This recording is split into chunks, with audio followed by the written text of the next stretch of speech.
नमस्कार दोस्तों, मैं गौरव श्रीवास्तव। आज फिर धर्मचक्र न्यूज में आज हम बात करेंगे कायस्थ के कितने उपनाम हैं उनके बारे में, और कौन से राज्य में कौन सा उपनाम लगाया जाता है और उनकी आबादी कितनी है। इसके साथ ही हम बात करेंगे करकोटा कायस्थ राजवंश की, जिसने 300 सालों तक भारत पर राज किया और बाहरी आक्रांताओं को मार भगाया, तथा जिन्हें भारत का सिकंदर भी कहते हैं। ऐसे महान राजवंश के बारे में हम जानेंगे। सबसे पहले हम बात करेंगे बिहार की। बिहार में अभी जो हाल ही जाति जनगणना हुआ है, उसके मुताबिक बिहार में कायस्थ समुदाय की आबादी 7,85,771 है, यानी कुल मिला के 0.6% है, जबकि 1931 के जाति जनगणना में कायस्थ की आबादी 1.2% थी। बिहार में मुख्य रूप से कर्ण, दत्त, मलिक, चौधरी, कंठ, वर्मा, सिन्हा, लाल, श्रीवास्तव आदि उपनाम से कायस्थ जाने जाते हैं। पिछले अध्याय में हमने देखा कि कायस्थ की 12 शाखाएं हैं, और इस बार हम उन शाखाओं के प्रत्येक बारे में जानेंगे कि कौन सा किस क्षेत्र में किस उपनाम से जाने जाते हैं। सबसे पहले हम निगम कायस्थ के बारे में जानेंगे। यह मालवा के क्षेत्र में बहुतायत में पाए जाते हैं।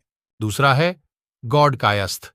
यह आजमगढ़, वाराणसी तथा प्रयागराज क्षेत्र में बहुतायत में पाए जाते हैं। तीसरा है श्रीवास्तव कायस्थ। यह पूर्वी उत्तर प्रदेश से लेकर पश्चिम बिहार के क्षेत्र में लखनऊ से पटना तक पाए जाते हैं। चौथ है कुलश्रेष्ठ कायस्थ। यह हरियाणा से लेकर सिंध में बहुतायत पाए जाते हैं। इसमें कामिल, फाजिल, आमिल एवं आडवाणी उपनाम से जाने जाते हैं। वाल्मीकि कायस्थ। ये राजस्थान के पश्चिमी क्षेत्र में पाए जाते हैं। अस्थाना कायस्थ। ये उत्तर प्रदेश में अयोध्या के आसपास बहुतायत रूप में पाए जाते हैं। अम्बष्ट कायस्थ। यह बिहार की गया के क्षेत्र के आसपास पाए जाते हैं। सक्सेना कायस्थ। यह पश्चिमी उत्तर प्रदेश में बरेली के आसपास बहुतायत में पाए जाते हैं। भटनागर कायस्थ।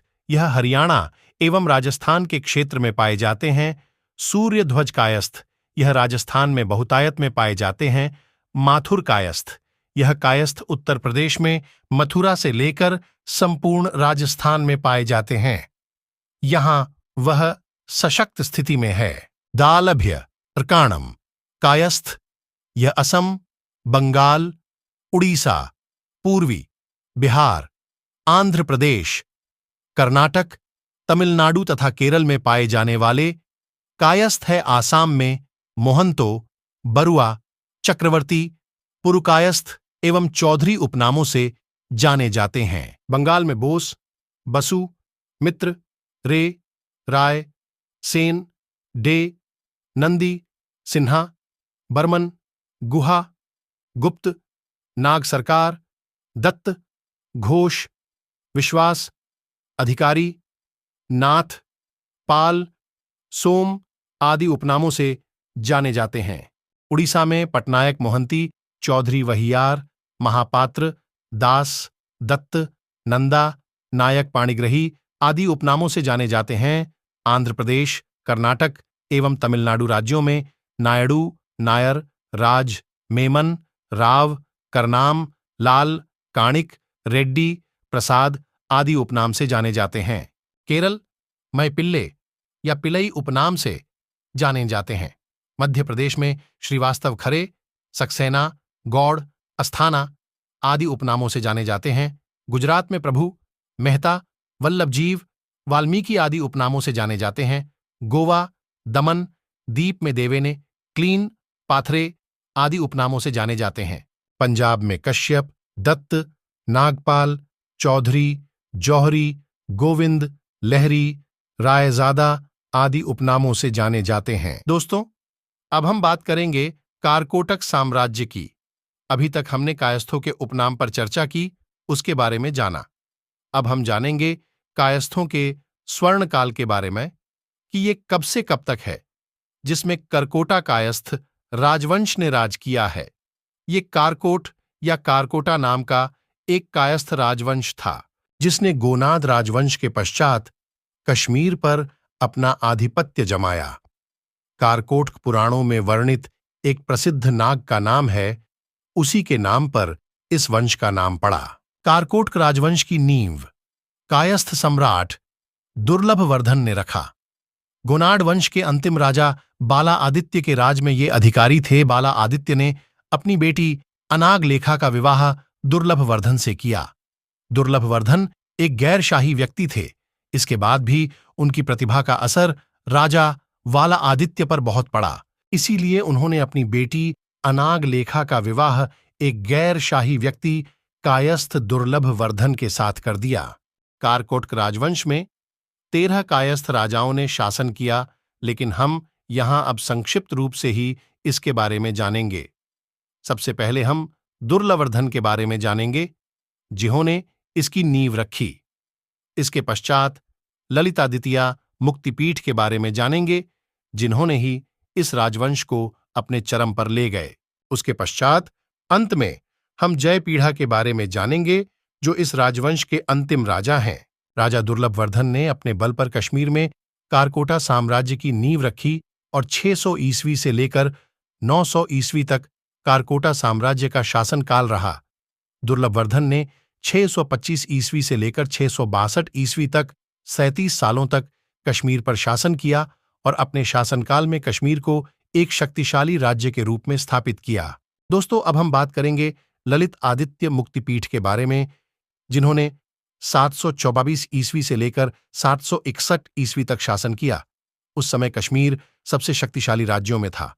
उत्तर में तिब्बत से लेकर द्वारिका और उड़ीसा के सागर तट पर और दक्षिण तक पूर्व में बंगाल, पश्चिम में विदिशा और मध्य एशिया तक कश्मीर का राज्य फैला हुआ था, जिसकी राजधानी प्रक्रसेन नगर थी। मुक्तिपीठ ने दक्षिण की महत्वपूर्ण विजय के पश्चात अपना ध्यान उत्तर की तरफ लगाए, जिससे उनका साम्राज्य काराकोरम पर्वत श्रृंखला के सुदूरवर्ती कोने तक जा पहुंचा। साहस और पराक्रम की प्रतिमूर्ति सम्राट ललितादित्य मुक्तिपीठ का नाम कश्मीर के इतिहास में सर्वोच्च स्थान पर है। उनका 37 वर्ष का राज्य उनके सफल सैनिक अभियानों के अद्भुत कला कौशल प्रेम और विश्व विजेता बनने की उनकी चाह से पहचाना जाता है। लगातार बिना थके युद्ध में व्यस्त रहना और रणक्षेत्र में अपने अनूठे सैन्य कौशल से विजय प्राप्त करना उनके स्वभाव का साक्षात्कार है। ललितादित्य ने पिंकिक को भी जीता और 12 वर्ष के पश्चात काश्मीर लौटा। ललितादित्य के सेना की पदचाप ईरान, चीन, रूस, ब्रिटेन, आधा अरब, आधा मिस्र, अमेरिका अटलांटा तक पहुंच गई थी। उनके युद्ध कौशल को देखकर ही इन्हें भारत का सिकंदर भी कहते हैं। इन्होंने बाहरी आक्रांताओं अरब और तुर्की से भारत को बचाया ही नहीं, अभितु उन्हें कई सालों तक भारत से दूर रखा। इनकी युद्ध कौशल से दुश्मन काफी भयभीत रहते थे। इन्होंने अपने शासनकाल में कश्मीर को एक मजबूत शक्तिशाली राज्य बनाया। साथ में ही वास्तुकला, शिल्पकला आदि सभी कलाओं में राज्य को निपुण किया।